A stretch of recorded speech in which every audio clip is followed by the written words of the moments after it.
Creation, part reproduction. I'm to be a currency, a prize to pride over masculinity. I'm to be all I am told to be.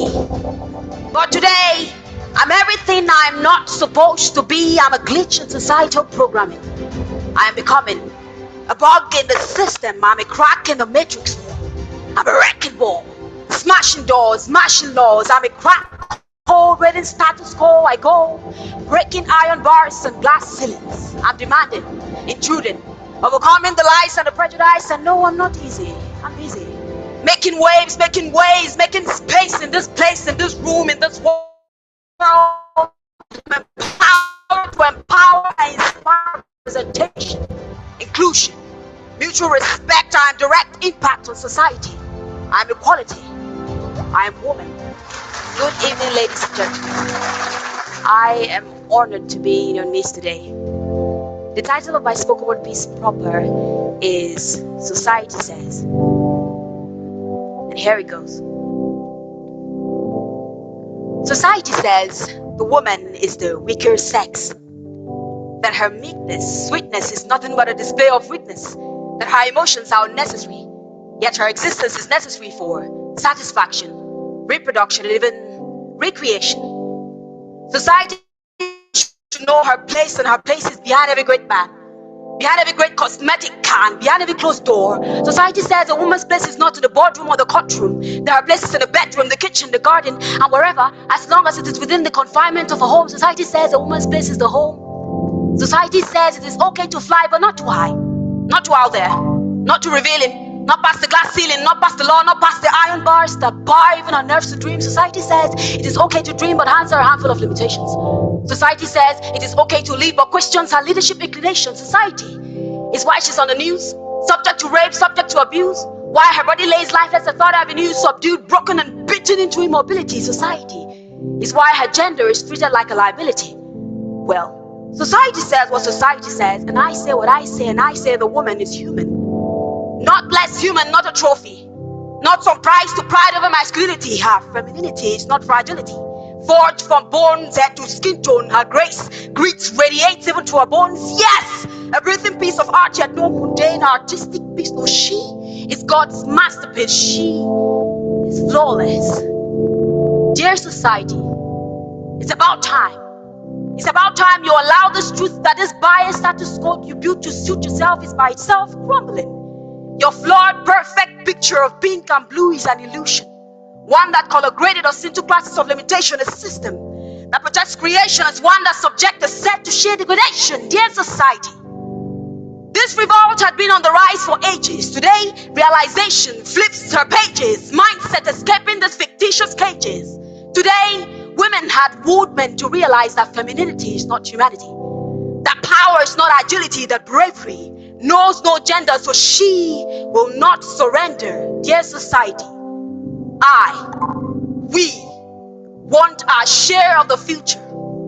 And this time, we are not even asking, we are taking. And I will leave you with something to take home as a souvenir. Life is not as straight as a ruler. If it is, then your life is only short. It's not only short, but shorter. Smaller even than the journeys that makes you a fighter, brethren. Life is supposed to soft with a little rough on the edge. Life is not only supposed to bless you, but stress you, challenge you into several versions of yourselves. The life will teach you that the fast pace do not always win the race, that the wise is not always right, and the strong do not always win the fight. Yet life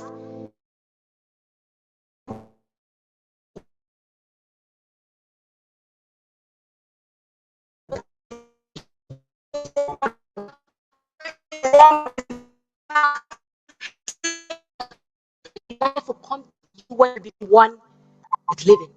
Thank you very much.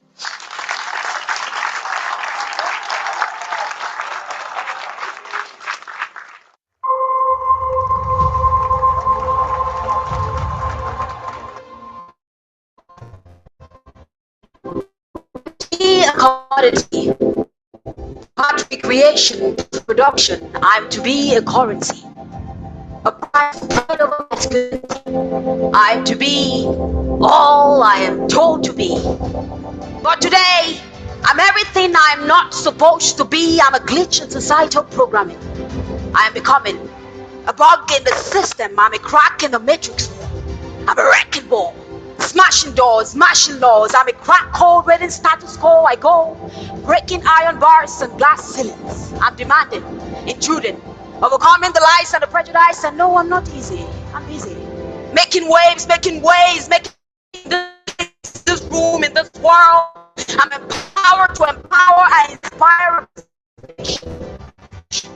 mutual respect and direct impact on society. I'm equality. I am woman.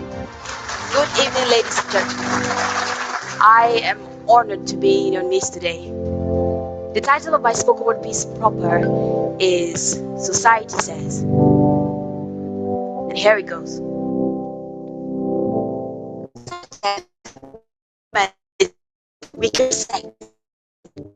Her meekness, her emotions are necessary. Yet her existence is necessary for satisfaction, reproduction, and even recreation. Society says a woman should know her place, and her place is behind every great man, behind every great cosmetic can, behind every closed door. Society says a woman's place is not in the boardroom or the courtroom. There are places in the bedroom, the kitchen, the garden, and wherever, as long as it is within the confinement of a home. Society says a woman's place is the home. Society says it is okay to fly, but not too high, not too out there, not too revealing, not past the glass ceiling, not past the law, not past the iron bars that bar even our nerves to dream. Society says it is okay to dream, but hands are a handful of limitations. Society says it is okay to lead, but questions her leadership inclinations. Society is why she's on the news, subject to rape, subject to abuse, why her body lays lifeless at third avenue, subdued, broken, and beaten into immobility. Society is why her gender is treated like a liability. Well, society says what society says, and I say what I say, and I say the woman is human.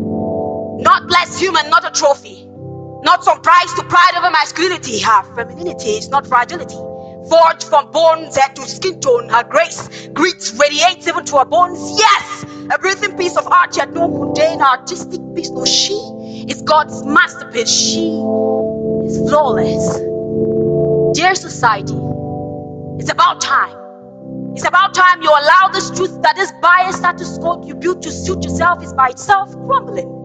Your flawed, perfect picture of pink and blue is an illusion. One that color-graded us into classes of limitation, a system that protects creation as one that subjects the set to sheer degradation. Dear society, this revolt had been on the rise for ages. Today, realization flips her pages. Mindset escaping this fictitious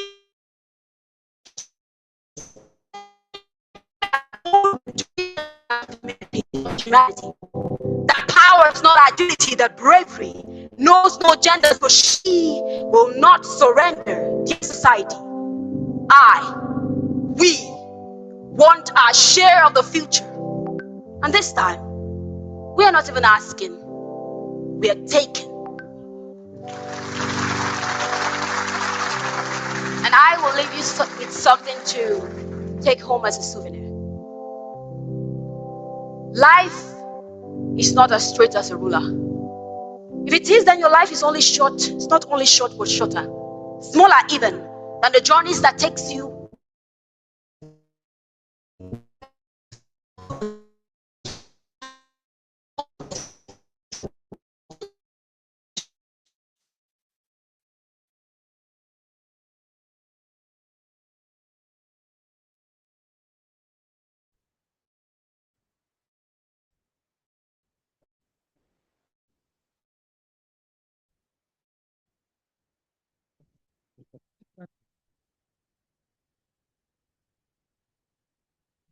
Colleague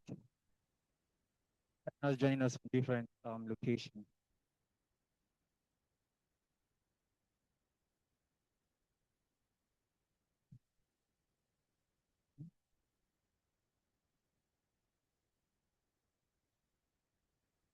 Yes. Mhm.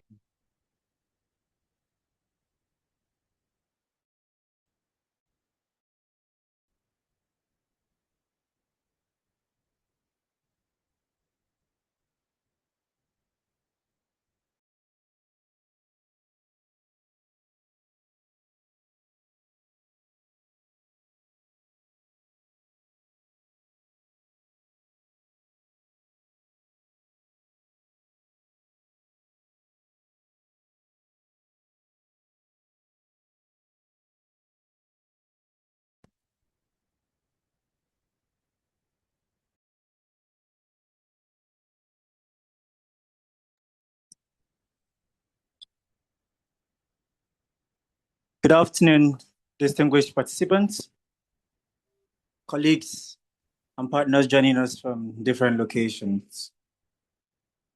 My name is Uboji Hosfall, Senior Communications and IT Lead at the International Federation of Women Lawyers, FIDA, Nigeria. And it's my pleasure to welcome you all to our webinar under the theme Give to Gain, Foster Gender Equality. Before we formally begin, I would like us to reflect on a simple but important question. When a survivor of violence decides to seek help, what truly determines whether she receives justice? Is it her courage to speak out? Is it the systems that are meant to protect her? Or support her?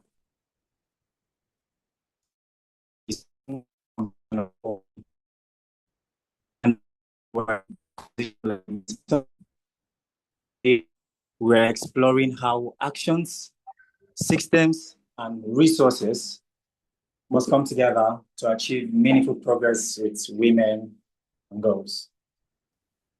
On this note, we'll formally begin today's event with the national anthem, FIDA anthem, and the women's anthem.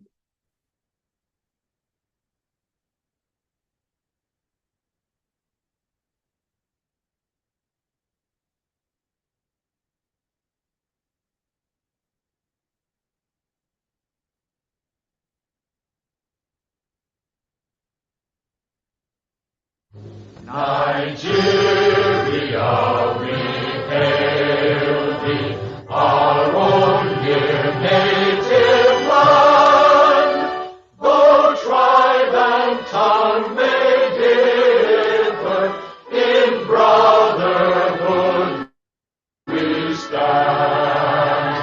Nigerians old and proud to serve our sovereign fatherland.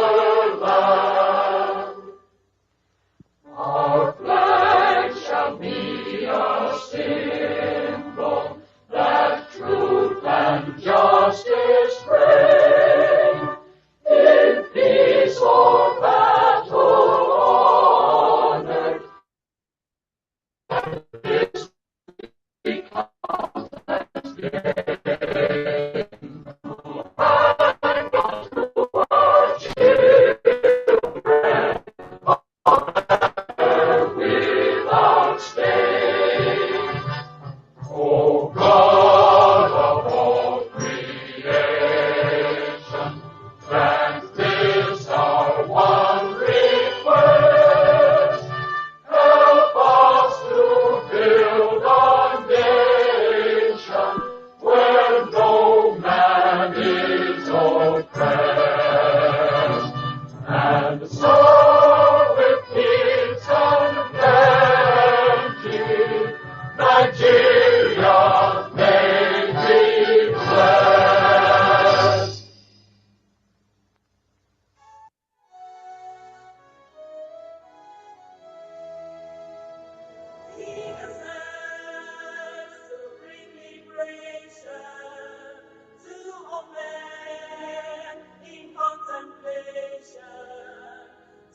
Enhance our work together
All around the world, women are longing to be free, no longer in the shadows, forced to stay behind, but side by side in true equality. So sing a song for women everywhere. Let it ring around the world and never, never cease. So sing a song for women everywhere. Equality, development, and peace. Women can't be silent when all around the world people hurt and hungry children cry. We'll sing out loud for justice and development and hold the rights of other people high. So sing a song for women everywhere. Let it ring around the world and never, never cease. So sing a song for women everywhere. Equality, development, and peace. Women now are working to build a better world, where the love of peace can rest on every shore. Where men lay down their weapons and learn to love and share, and people work to bring an end to war. So sing a song for women everywhere. Let it ring around the world and never, never cease. So sing a song for women everywhere. Equality, development, and peace. So sing a song for women everywhere. Let it ring around the world and never, never cease. So sing a song for women everywhere. Equality, development, and peace. All right. Thank you everyone for joining us again. To set the tone for today's conversation, it's my honor to invite the country Vice President, FIDA Nigeria, State and Mountains, to deliver the opening remarks. Under her leadership, FIDA Nigeria continues to take decisive steps toward protecting, empowering women and girls across the country, strengthening justice system and supporting survivors, as well as advancing the legal advocacies. Madam CVP Ma, the floor is yours.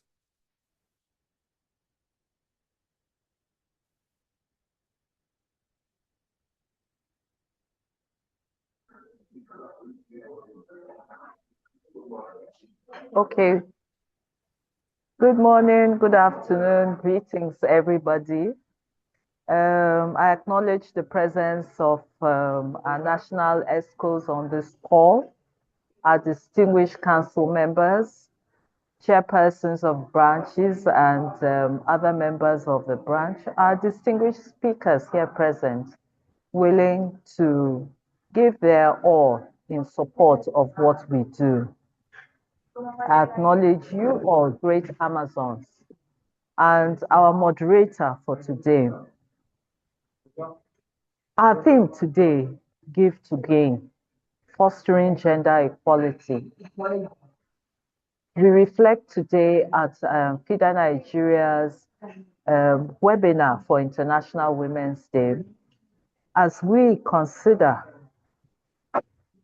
different aspects of this theme, giving responsibly to gain sustainable private sector leadership in advancing gender justice in Nigeria. Also examining financing survivor-centered GBV response systems in Nigeria. For us, this theme invites us to use a big lens to examine how we can progress, stay connected, to invest, how we can give. For we must use our resources, our voices, our influence, our all in all to advance gender justice. It is when we are able to invest and to give that we can gain. Our desire is certainly for stronger institutions, better communities, inclusive societies, a progressive nation, achieving equitable development goals.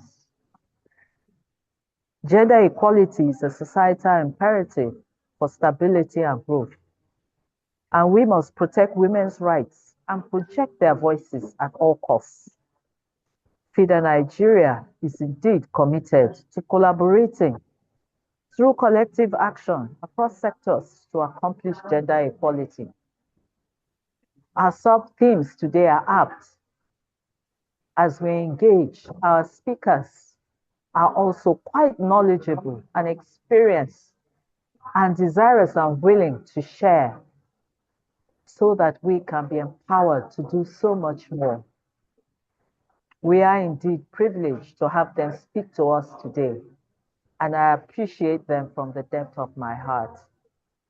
So let us, participants, as sponges, soak up the knowledge shared here today so that we can be better empowered to innovate, to advocate, and to deliver the necessary services to the vulnerables who depend on us. Let us give to gain,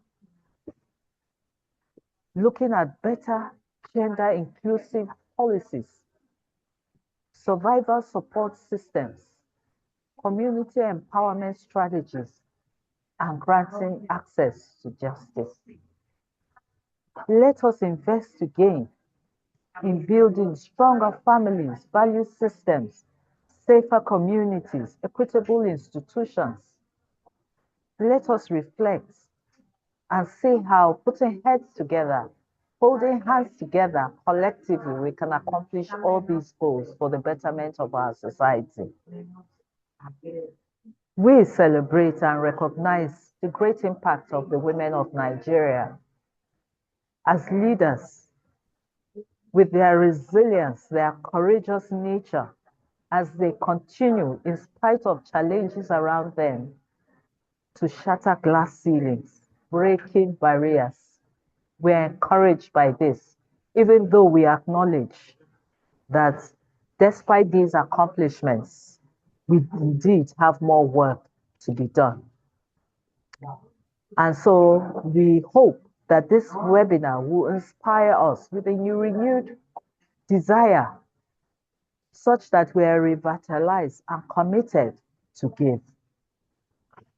Some of us are attending the CSW in New York and are privileged to engage in other conversations with women doing similar things. We're holding hands, sharing stories, speaking our truth. These conversations must continue.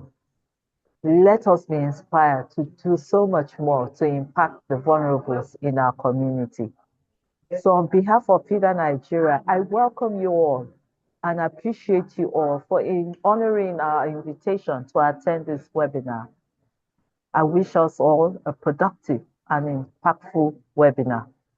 Let us listen and be inspired to advance for greater action. Thank you. All right, thank you so much, Madam CVP, for those insightful remarks and for continually steering the work of FIDA Nigeria forward. We now move into the main conversation of today. Before we begin, I'd like to introduce our speakers who will guide us through the discussion. Our first speaker, Dr. Ifeyinwa Nwakwesi, a medical doctor, transformational coach, an entrepreneur committed to helping individuals and communities achieve vibrant health and purposeful lives. She's the executive chairman of the Growth Mindset and Integrative Lifestyle Academy, CEO of Healthy Living Service Nigeria Limited, and convener of the VPI Women Network. where she works with women, men, and young people to build impactful lives. Our second speaker, architect Mrs. Adetoye Arinle, the founder and the executive director of the BT Kumi Foundation, an architect by training and a development advocate by passion. She's led initiatives that have directly impacted over 100,000 women and adolescent girls across Nigeria through mentorship, education, safe spaces, and livelihood programs. We are grateful to have both of them with us today.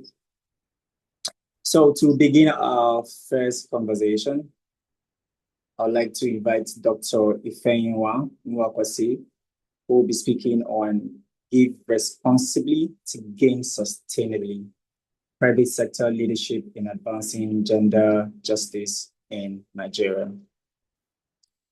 Come on. The floor is yours.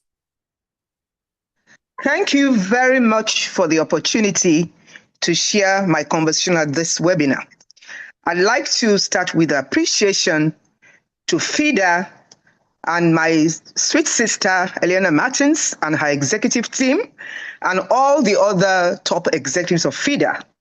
And please, I welcome all the participants, all the phenomenal women here that are building homes, distinguished guests, respected members of the community. I'm quite excited to be here today. The topic is Give Responsibly to Gain Sustainability. That's a topic that I'm very passionate about. But have I always been passionate about impact, giving back, and supporting women that are being abused, women that are being disinherited, and girls? And sometimes I also talk about men that are being abused, because it's not only about women. In my younger years, I dealt a lot with depression. At that point, I was just focusing on myself. I wasn't interested in giving back. But God has transformed me to this woman I am today. I'll be 73, 28th of May. I have a lot of energy, a lot of optimism for working with other women to change our narrative. Before I go to my presentation, please, if you can put on my presentation on the share it, I'll be very happy. I'd like to just say one or two things which is coming to my mind. I am a growth mindset and integrative lifestyle specialist. I'm the executive chairman of Growth Mindset and Integrative Lifestyle Academy. I'm also the executive chairman of Women Aligned for Growth, WAG. WAG is a character rebuilding, social change, and female impact NGO. I'd like to say two things before I go to my presentation. Giving responsibly to gain sustainability, private sector leadership in advancing gender justice in Nigeria is all about the quality of the individuals that are playing. What am I trying to say? You will not be able to give responsibly if you are not wired spiritually to be in that sphere. So what I'm talking about today, I'm going to focus mostly on personal development and growth, women taking responsibility for the outcome of their lives, so they can grow from who they are to a much higher place. And so when you call them to give, they'll be able to give. The same thing about private leadership. It's all made up out of people. It's about people. It's about identity. It's about what you choose to do and what you choose to give. And talking about giving responsibly, it's not just only about money. It's about love, compassion, empathy, mentorship, because a lot of us women and girls are living below the standard that God has set for us. So this is my opening remarks, and I'll now go to my presentation. It is a privilege to be part of this important conversation on advancing gender justice in Nigeria. As you know, I am the founder of Women Aligned for Growth, WAG, and the Growth Mindset and Integrative Lifestyle Academy. And it is from that place of daily work with women across our communities that I come today. Let me begin with the truth that guides the work we do at Women Aligned for Growth and the Growth Mindset and Integrative Lifestyle Academy. Sustainable empowerment begins from within. Everybody that is listening to me, we need to understand that. Sustainable empowerment begins from you, from I, from all of us, and we can upgrade and do better in our society. In many discussions about gender equality, we focus primarily on external interventions, policies, funding, employment.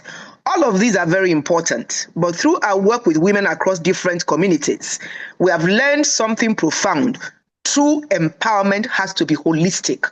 You must look at women and youth empowerment in the context of the individual's total social existence. You can create opportunities for women and girls. If they're not able to wake up in the morning, or they're not going to be able to take the opportunities, nothing is going to happen. Just that's what I'd like to say now. But before I continue, please, I'd like to appreciate FIDA for the work they're doing in society.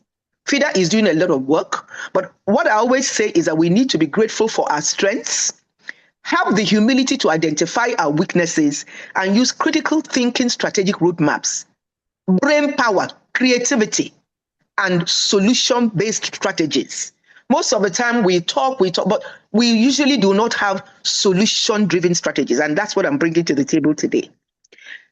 In our many discussions about gender equality, we focus primarily on a woman who has access to support, to opportunities, but lacks the confidence, health, or emotional stability cannot fully thrive.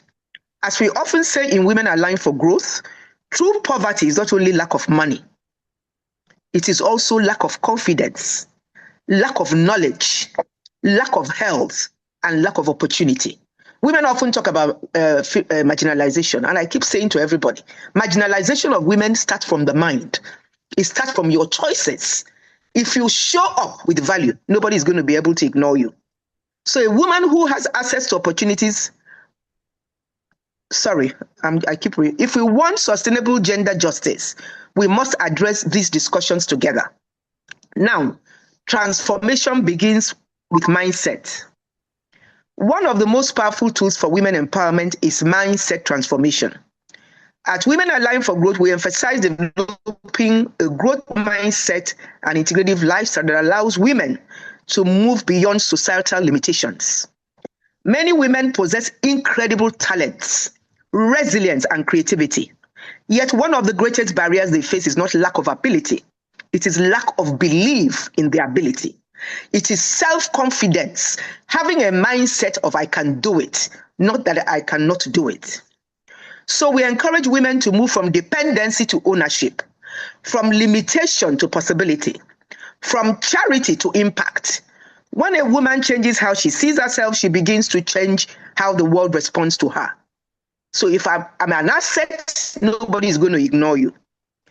Holistic empowerment, the integrative lifestyle approach. I am doing this to take us back to the fundamentals that we need to fix as a people. Most of the time, we're focusing on the leaking roof while we forget our foundational faults. Another critical dimension is well-being. In my work as an integrative lifestyle specialist, I have seen how closely connected health, purpose, and performance and productivity are truly connected. Women carry many responsibilities as mothers, professionals, caregivers, and leaders. Yet too often, women neglect their own well-being. I see a lot of women going through depression, going through ill health they shouldn't be going through, and generally being moody, unhappy, and especially these days when men are not even showing women a lot of emotional satisfaction. A woman who is exhausted, overwhelmed, or struggling with chronic illness cannot fully pursue her purpose. So empowerment must include mental well-being, emotional well-being, physical health, emotional and spiritual grounding. Spiritual grounding is very important for me. I cannot even do anything if I don't speak to my Alpha and my Omega. When women are healthy and balanced, they are far better equipped to lead, build businesses, raise families, and contribute to society as a whole. Women as builders of society. I don't know whether, thank you so much. Women nurture families, sustain communities, and drive economic activity. And when women succeed, the benefits extend far beyond the individuals. When you empower a woman economically, you empower a family, a community, and a nation. Yet, despite their contributions, women still face structural barriers. According to research by McKinsey Global Institute, advancing gender equality could add $12 trillion to global economic output. This tells us something very important. Gender justice is not only a moral issue, it is an economic imperative. It is an economic imperative. Please, next slide. The role of responsible giving. And like I said earlier on, it's not just about giving money, it's about giving time, giving love, giving compassion, being a mentor to somebody who needs you to also grow the caliber of who she is. The theme of this event invites us to reflect on give to gain. But responsible giving requires more than generosity. It requires intentionality, and this is very critical. Many of us are not intentional about our choices. Anything that comes into our mind, we think it, we do it, we feel it, we verbalize it, and so there are a lot of dysfunctionality in our lives. Look at what's happening in the relationship and marital sector. A lot of relational and marital epidemic.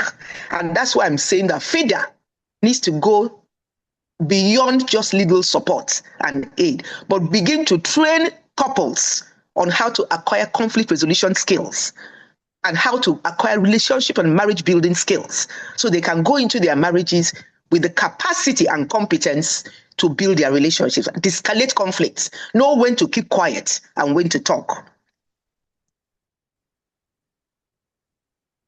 This is where institutions like FIDA Nigeria play an incredibly important role as bridge builders, connecting legal systems, policy reforms, and community protection for women. But here is where we must get uncomfortable. Philosophy without facing reality is just wishful thinking. We do, most of the time we're doing wishful thinking, that somehow we're going to get it right. We're not going to get it right until we have a critical thinking strategic roadmap with personal development and growth.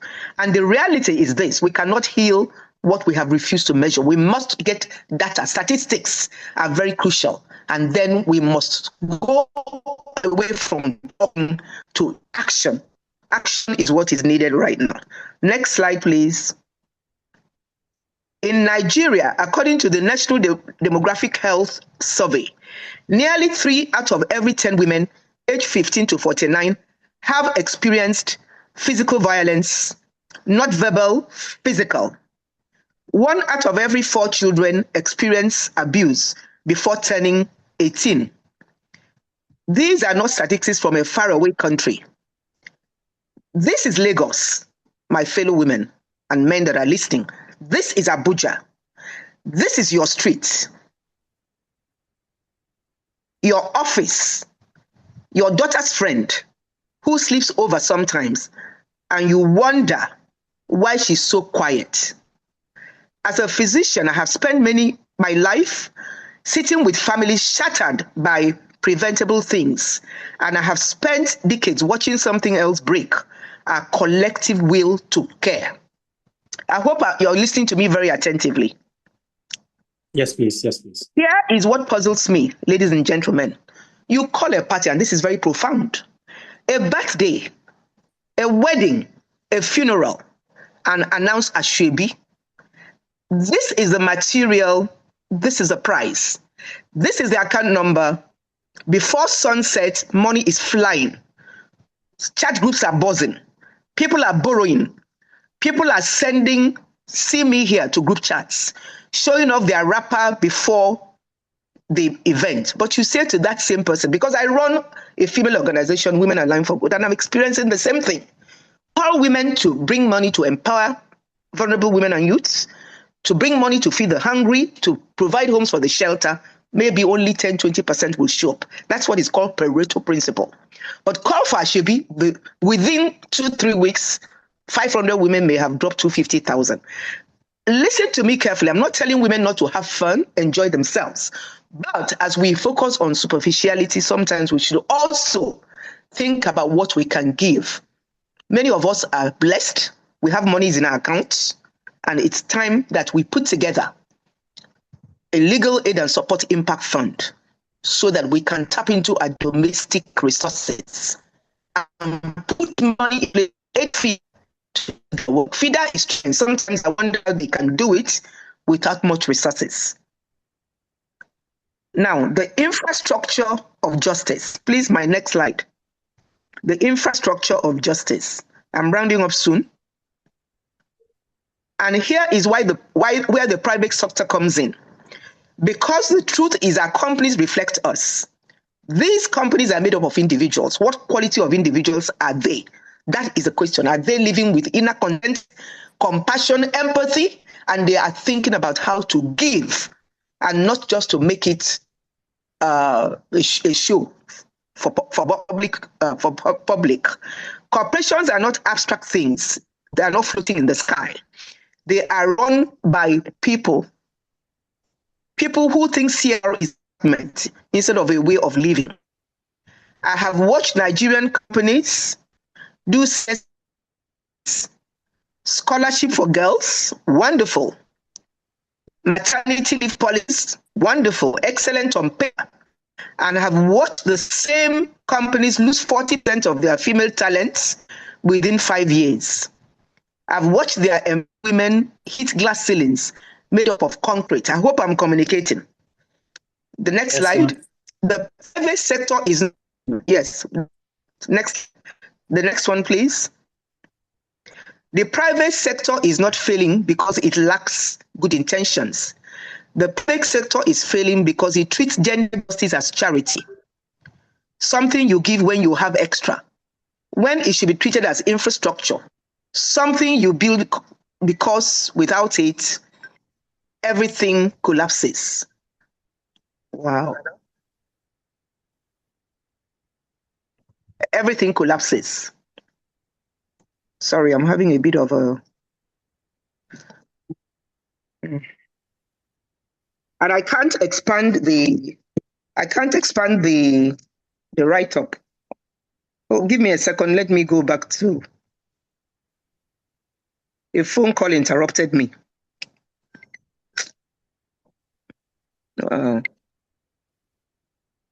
Please give me a second. I'll soon be with you. I lost my presentation. Okay. Sorry. Somebody is just calling and disturbing. Okay, I'm back.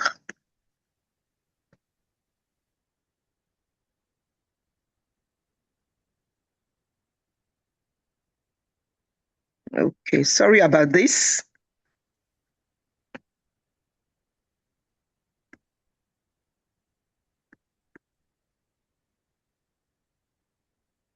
The role of private sector. You see, the screen you're showing, I can't even expand it. So I'm finding somebody is just disturbing my call. Okay.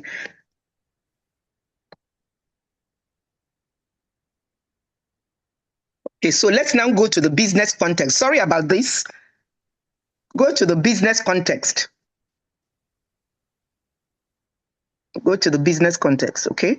Now, Nigeria loses estimated 1.4 trillion annually to gender-based violence alone. We lose innovation because women's voices are missing. We lose talent because women leave broken systems. We lose global competitiveness because investors are watching. The companies that build for equity will outcompete the ones that don't.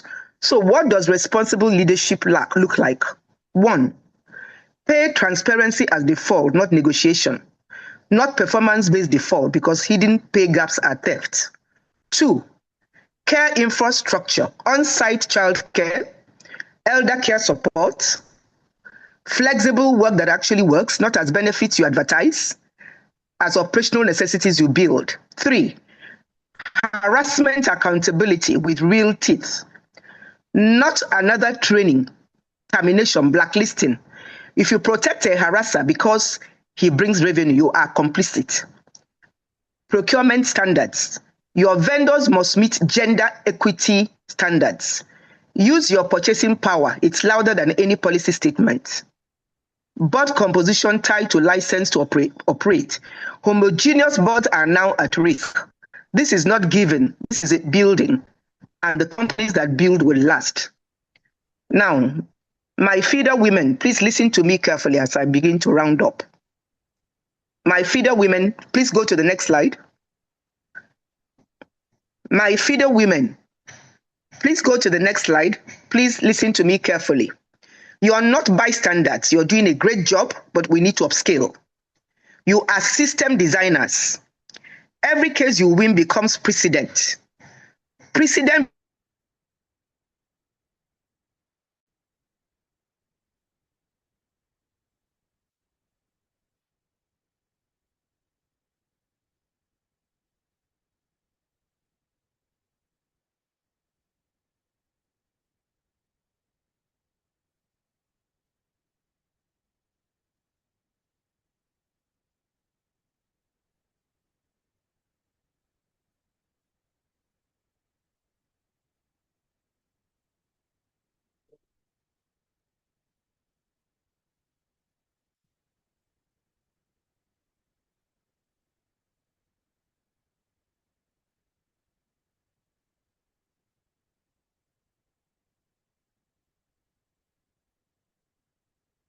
Do you hear me, please? I'm rounding up. Yes, yes, ma'am. Okay, I'm rounding up. Okay, so I said you are engineering the conditions where exclusion becomes irrational. So let me round up. And to the women listening, the beautiful inside women I meet every day, women that are striving to improve the calibers of who they are, women that are trying to grow spiritually, mentally, emotionally, and physically, women that are hurting are also out there. We women that are successful, we need to contribute and show love and support to our fellow women and girls who are not in such good places. Women, listen, you are eagles. Nigerian women especially, we are strong, resilient, focused, determined, wise. We hold communities together through sheer force of will and prayer. But we must learn this. Your husband is not your source of happiness. Women, listen carefully, listen attentively. He should only, or some of us that are not married, single women, divorcees, widows, your male partner is not your source of happiness. They will contribute to your happiness, but they should not determine it. Happiness is an inside job. So women, please let's stop making our husbands or male partners our identity. No woman should give anyone outside of herself the keys to her joy. Happiness is a choice. Every morning you wake up and breathe God's oxygen, that is enough. I will close with this. Transformation does not happen through willpower alone. It happens through system redesign. You do not try harder to overcome exhaustion. You redesign sleep, nutrition, relationship, purpose until health becomes the default. Gender justice is the same. We do not need more women leaning to broken systems. This is very powerful. Some of our systems are so dysfunctional.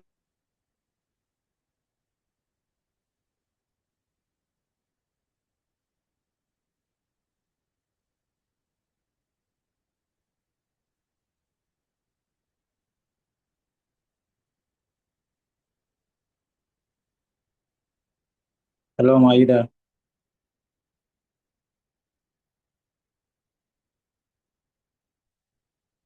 I am done with the presentation. Thank you so much for this opportunity to have shared, and I'll be prepared to take questions if there is time for it. Thank you all so much. And please, women, can we? Women, can we? Women, can we? Yes, we are, because we are all eagles. Let's fly. God bless you and have a great day. All right. Thank you so much for that powerful perspective. This leads us to our second presentation. We will now hear from Mrs. Adetoyi Arinle, who is ably represented by Mrs. Nendi Oha, Program Manager, Tabitha Kwame Foundation, to be talking on financing survivor-centered GBV response system in Nigeria.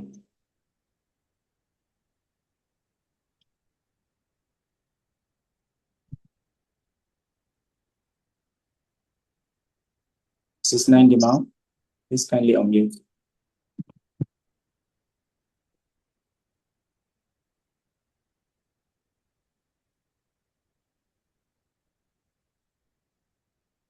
Are you there?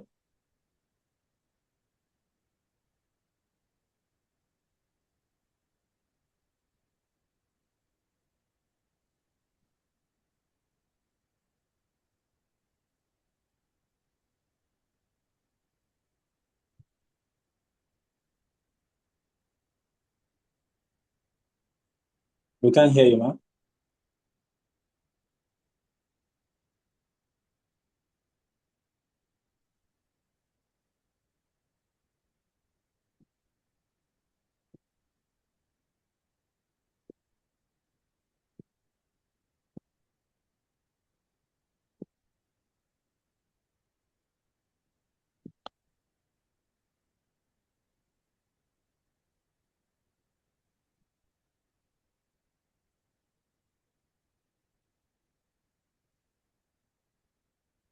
Hello, ma, are you there?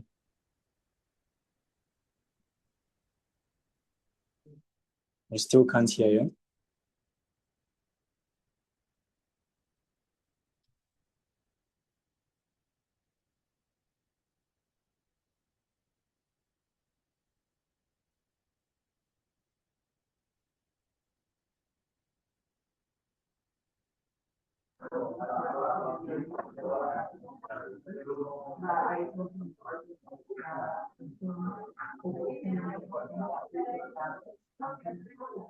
Please, can you unmute her? She's unmuted. We can't hear her.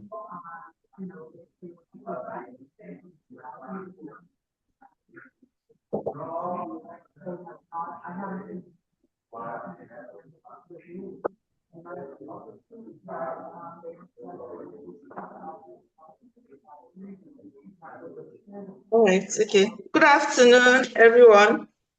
So can you hear me now? Yes, yes, we can hear you now. Okay, all right, okay. So thank you so much for the opportunity to present during this very important event to celebrate women all over the world at your webinar. I'm here representing the Executive Director of Tabitha Kumi Foundation, Architect Tayo Erile, who is unavoidably absent, but I believe that we'll be able to learn and unpack what we have to present today.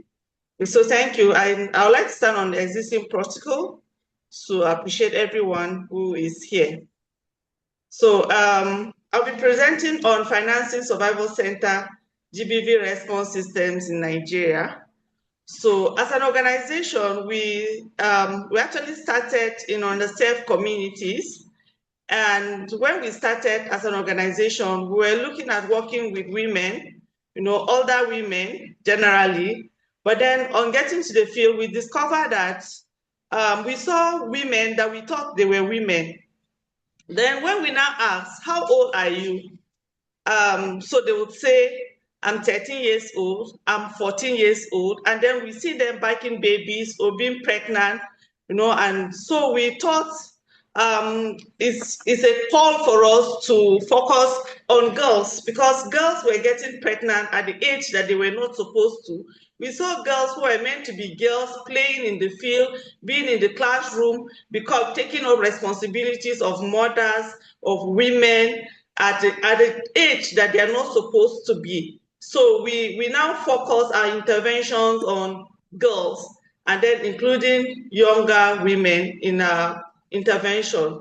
And what we did was to provide education. So that takes me to our thematic areas as an organization. So we work by providing second chance opportunity for girls to go back to school, girls who had left school as a result of pregnancy, or they got married at a very early age. And so we provided that opportunity for them to be able to enroll back to school. And then we also discovered that they had other health challenges trying to take care of their babies and all that. So we also provided health interventions for mothers. And then also, we also work to prevent and respond to gender-based violence. That's another key area of focus for us as well. And then we also provide economic empowerment opportunities for girls. And we do that by setting up cooperative for young girls in underserved communities where they come together to produce items that will help them to be empowered and then self-sustaining for them and their families to break generational poverty. Then we also conduct advocacy at different levels. As we work with different stakeholders, we also carried out advocacy to ensure that systems are friendly for marginalized women and girls as well. Then we also provide service delivery as well, direct service delivery to underserved community at the grassroots level to ensure people live free from poverty in our communities of practices. Next slide, please.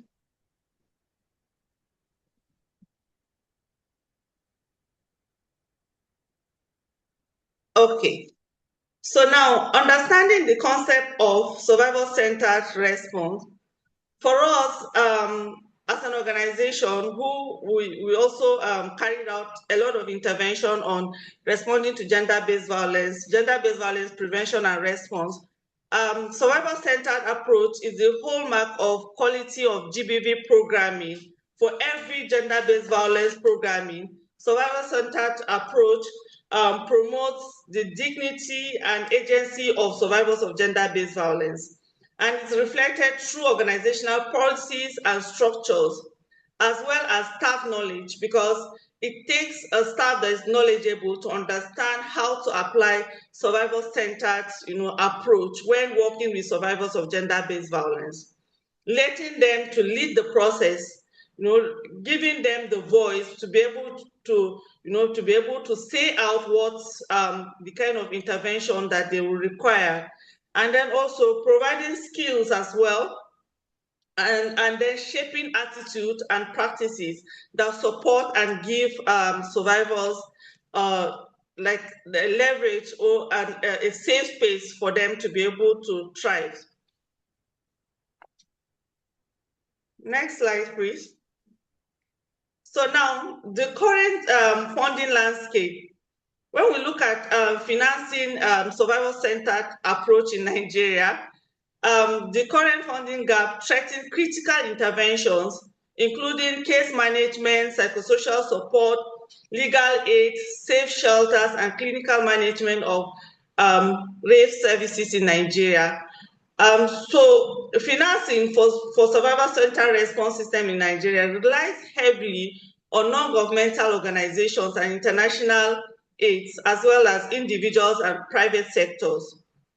The government looked at this area of intervention as an area which lacks some sort of returns for the government. So I feel like it's likely that's their thought around it. So because when you look at the budget, there's no there's no a separate budget that tackles issues of gender-based violence response.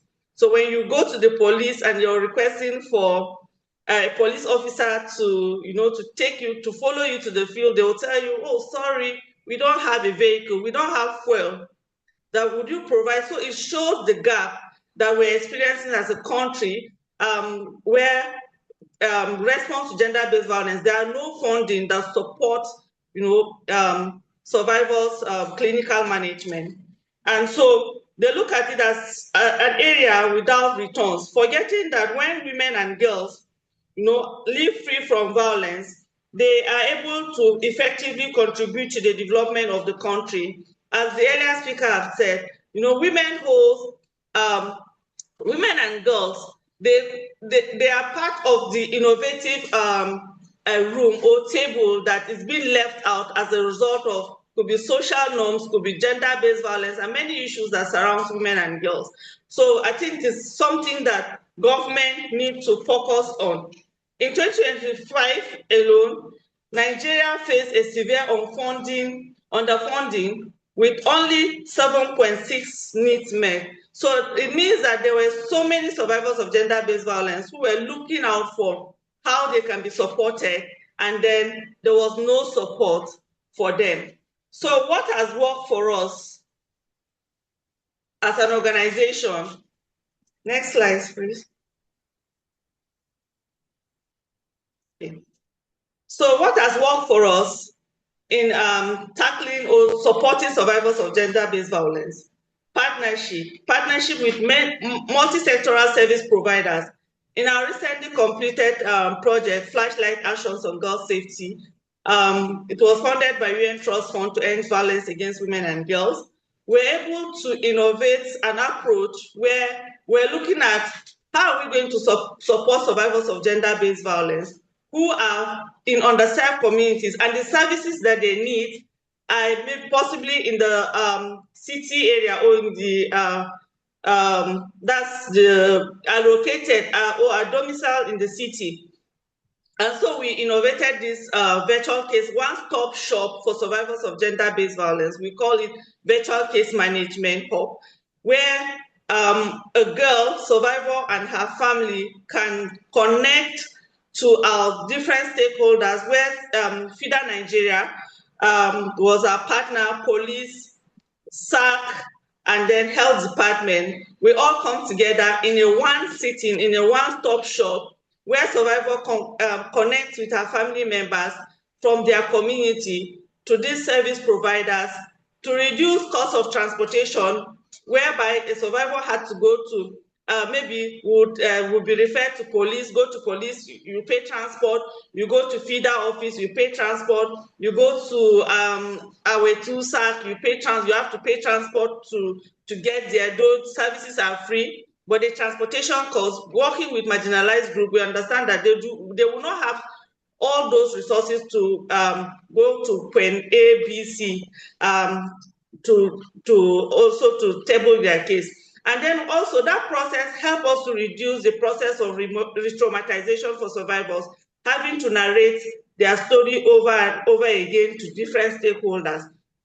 So in that one sitting, survivors are able to talk about, narrate their story, and then the multi-sectoral service providers are trained and professionals that understand survivor-centered approach, and they're able to provide services or manage the case in one sitting. So it was a one-stop shop for survivors of gender-based violence. And that had worked even after the project closed out, because of the relationship that we've had with these service providers, and because of the kind of the empathy or the professionalism that they brings on board. They continue to work with us even till date. We're able to support survivors of gender-based violence in underserved communities using this one-stop shop virtual case management.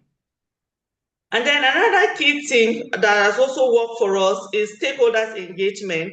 And so in our current project, Girls' Rights, Education and Protection, which is funded by Ford Foundation, we discovered that early engagement of stakeholders at the community and state levels encourages them to own the project or intervention.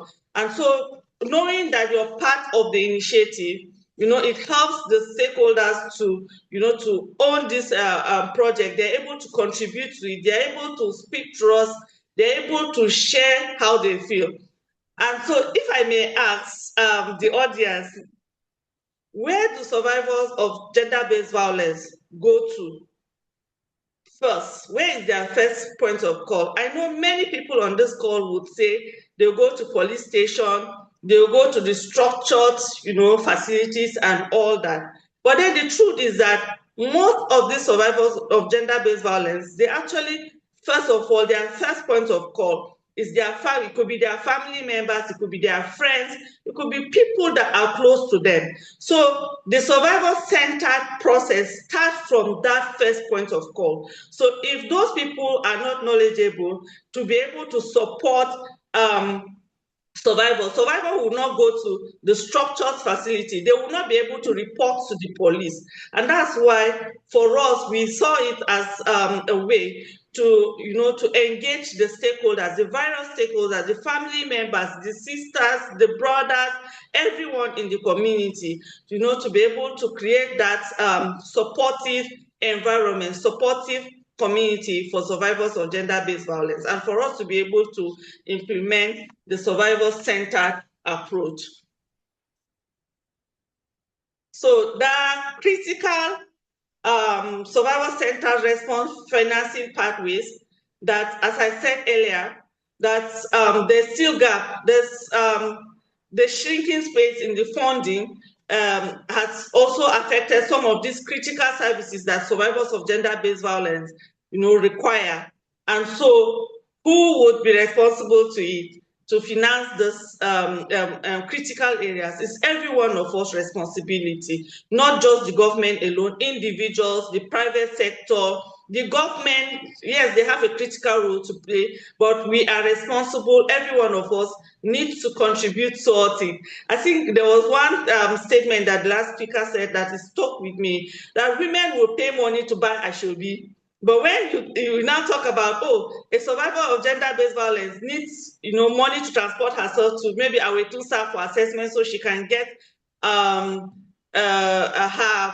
maybe evidence safe, people will not be able to support her, but they would rather buy Ashobi. So it's time for us, give to gain. It's a wake-up call for us, to be able to give towards survivors of gender-based violence, towards these critical areas, in terms of clinical management of rape, and then also providing long-term trauma counseling and mental health support to survivors of gender-based violence, legal aid and specialized prosecution units for survivors of gender-based violence, as well as economic or livelihood support to prevent survivors from returning to their abusive environment. Because most times, different research and in our project that we've carried out, our baseline intervention, most of the recurrent issues that stem gender-based violence is poverty. And so building their livelihood to be able to be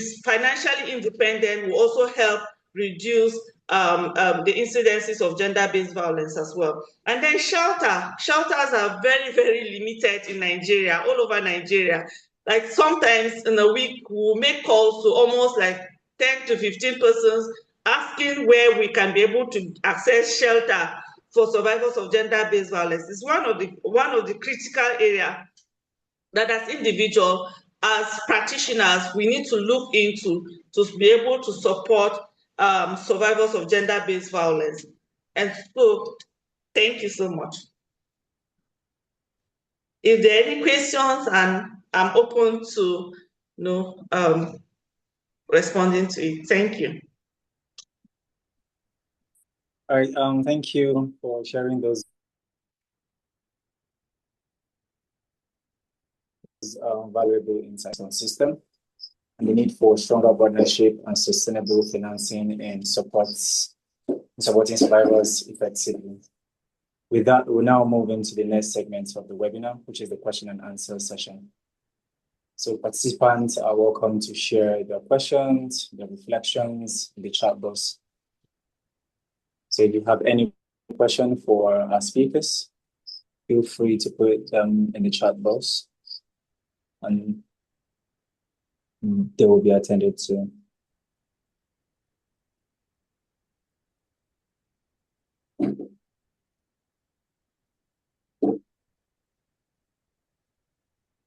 You can also signify by a raise of hand if you have a question.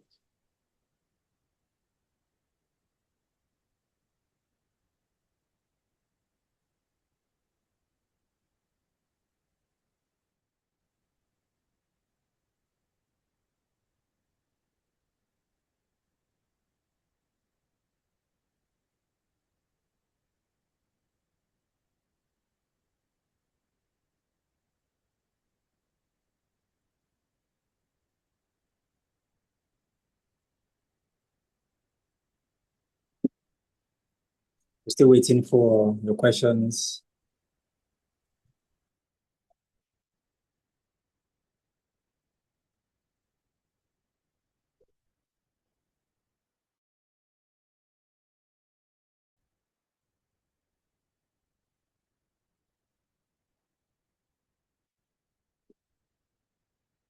All right, while we wait for questions, I would like to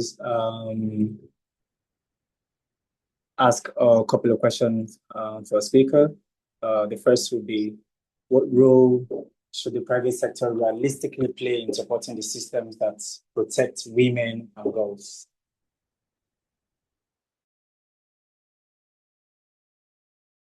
if Nigeria is to build a truly effective survival-centered GBV response system, what is the structural change that should be prioritized?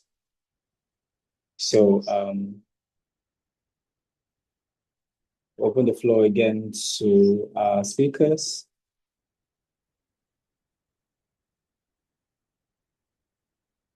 Okay. Sorry, I was temporary out, but I'm back. Is there any question for me to answer? Yes, while we wait for questions to come in the chat box, I was asking, what role should the private sector realistically play in supporting systems that protects women and girls? Okay. Thank you very much, moderator, for that question. The private sector has a big role to play in this sphere.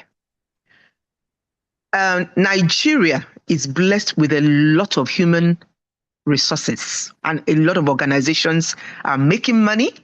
But what we lack as a people is solution-driven strategies and cohesive critical thinking strategies that can give us results. So the private sector, they do a lot of CSR, but like I said in my paper, some of the CSR is sometimes actually for just societal proof, for just to get like popularity in the society. I think that, like I said earlier on, don't forget that the private sector is made up of people. What is the quality of the people in the companies? What is the quality of men, women, and youth in our homes? If we have people that are just wired for superficiality, they're not going to even be in a place of wanting to give back. And I'm not trying to indict anybody, but this thing I'm talking about is a spiritual a growth process where you begin to think about how you can give back to society. And that's one of the ways that Women Aligned for Growth and myself and other women are thinking that it's time we upscaled funding to enable FIDA to operate. FIDA, I think, is overburdened and they don't have resources to do what they're supposed to do. All over the society, women are being abused, women are being beaten to cancer of the breast, women are being disinherited of their family assets, especially in the East where I come from. A lot of our men are very, and I'm saying this to men, they're very greedy, they're selfish, they keep to family assets, and I keep asking, is there anyone that's going to go to the grave with any property or any assets? So I think that this issue requires a critical thinking strategic pathway. We need to have a summit where we put down strategic action plan so that we can move from talking to doing. We can move from a place where we are showing we are structured. When you're structured, you get attention. If you're not structured, you're going to be begging. We're not supposed to be begging. We're supposed to put a structure that the system is there to attract funding for legal aid support for abused women and women that are disenfranchised. But like I said earlier on, the women themselves, we have monies in our pockets. We need to start. We need to show up. Women have to show up. We need to move away from superficiality to deep thinking, to deep living, and show that this is what we can do so that even international donors can see that we've done something and they can help us. I don't know whether I've been able to help. Thank you. Thank you so much. Thank you so much, ma'am. And then my second question to the second speaker.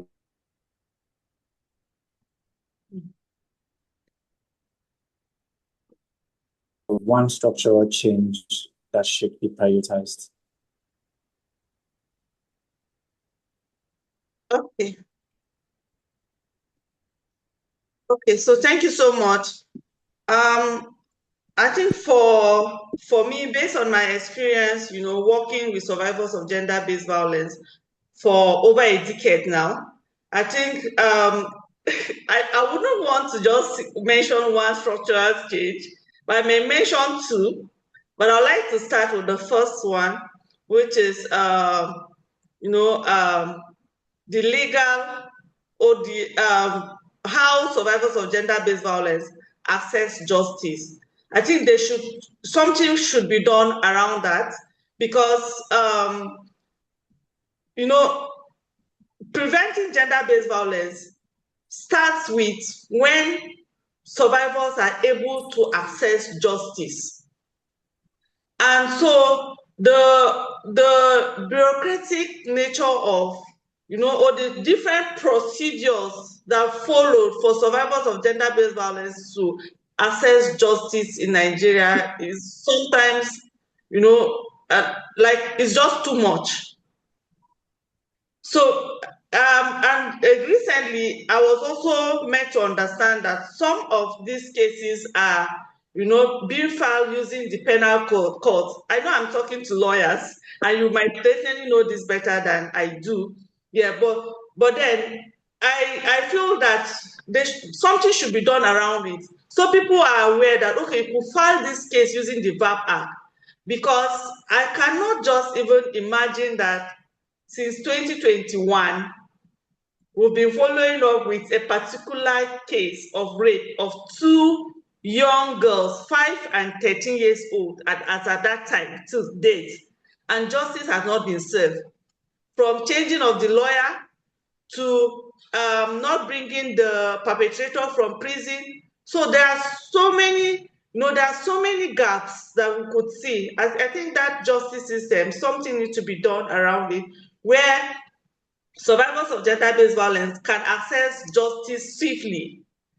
And it's like an advocacy call for all of us, development practitioners and FIDA. I know that you're doing a lot, but I think we should be able to come together and ensure that we have something that is able to, that can be applicable for survivors of gender-based violence to get justice swiftly. It could be a mobile court that is being, created, or a special courtroom just for them. We could pull this together as practitioners to ensure that marginalized women and girls have access to justice on time. Then I think another thing that she was talking about private sector contribution. I think private sector needs to also, their CSR needs to clearly address the needs of the communities where they live. So for instance, we had a survivor of gender-based violence who at a point in time, Awetu SAC, we took her to Awetu SAC, and then to get prophylaxis, they were not having it that day. And this was a survivor of rape.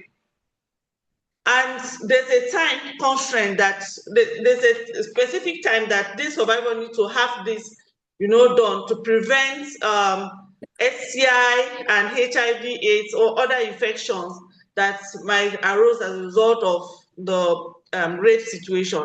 But they were not having it. But if private sector,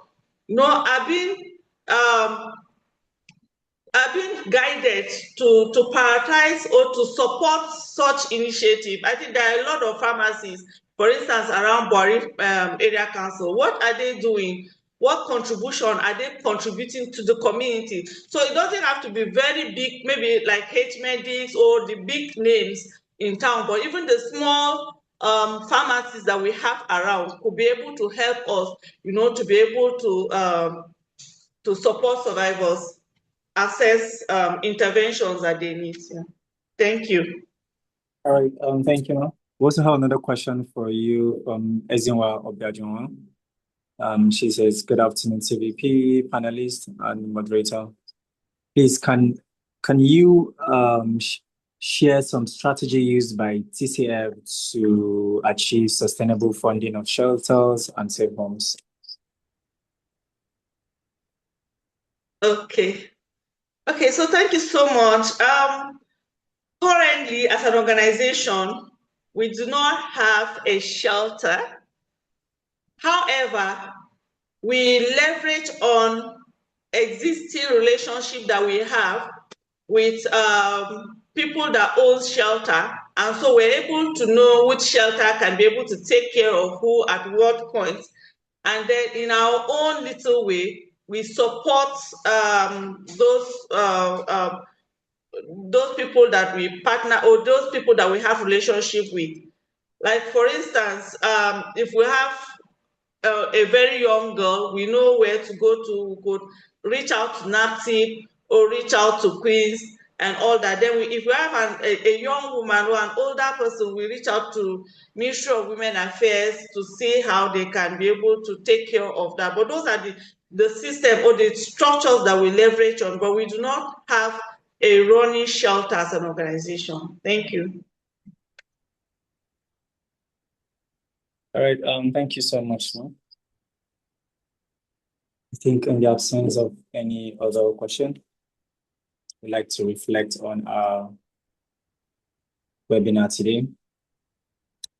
Before that, let me highlight the key takeaways from today's discussion. The need for the private sector to play their important role in advancing gender justice. Sustainable funding is critical to build survival-centered system that truly works. Partnership across government, civil society, and communities are essential for long-term impact. So as we bring this session to a close, I would like to sincerely thank our speakers for sharing their time and expertise, and also appreciate everyone who has joined us and contributed to this conversation. And to conclude, I would like to call on the country Vice President to give closing remarks.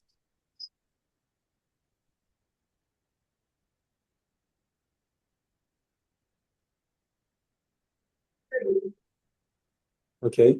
I think the CVP has left the call. So if the DCVP is still with us.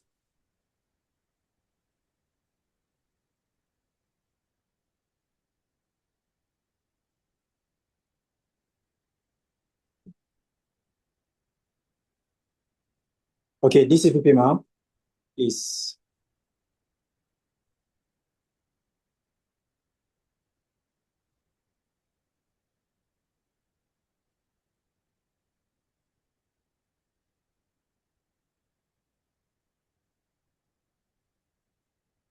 Okay, she's not responding as well. I'll call on the National Secretary, if she's still with us, to give us the closing remarks.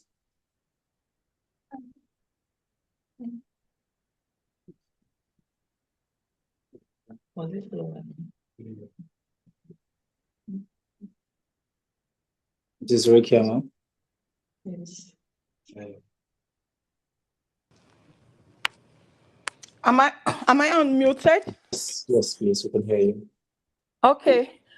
On behalf of the country vice president, national president of FIDA Nigeria, Mrs. Eliana Martins, the entire executive committee, I like to appreciate our speakers who have come on board this afternoon, this morning, as it were, depending on where you joined the webinar from. Thank you for bringing your wealth of experience to bear at this webinar. We quite appreciate you. We like to also commend you, and then to also say that we crave that you continue to partner with us, FIDA Nigeria.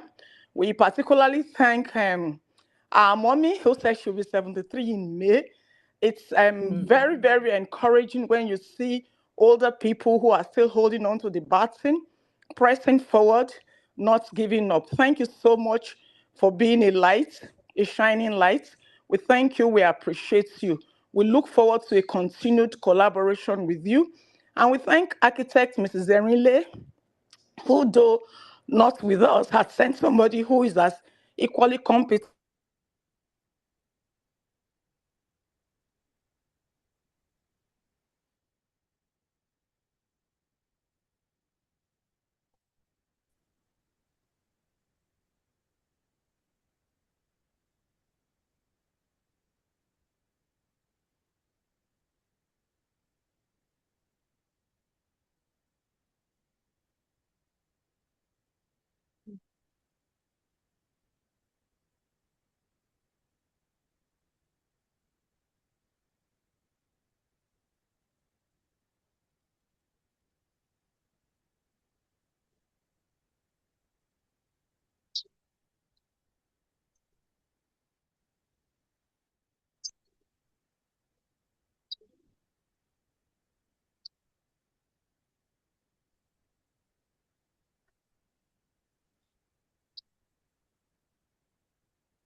Hospital.